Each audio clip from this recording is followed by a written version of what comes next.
Hi, panibagong Filipino lesson na naman. Ang paksa natin today ay ang unlapping pang, prefix na pang. Minsan, nag-evolve siya into pan, pam, or nananatiling pang. Kailan natin gagamitin ang pan, pam, at pang? So, this is a general rule, okay?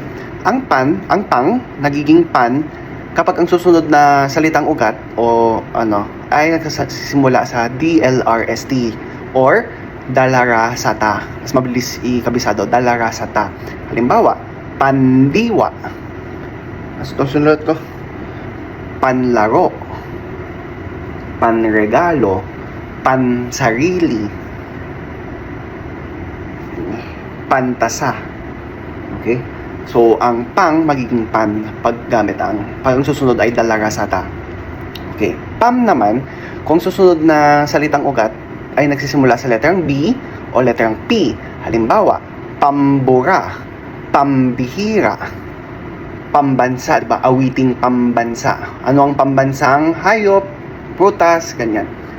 Pampang. Hindi natin sinasabing pangpang, di ba? Pampang. Pampulutan. Okay.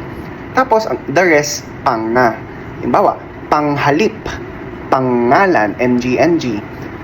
Pang-uri dahil vowel ang patinig ang salitang ugat. Pang-uri, pang-abay, pang-guhit, pang-wakas. Okay? Now, naubos na yung tinta ng itim na pentel pen kaya nag-ibang kulay.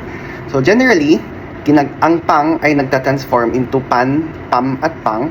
Again, pag pan, dalarasata, pam, BP, pang, the rest ng letra. Okay, general rule. Okay, yun lang.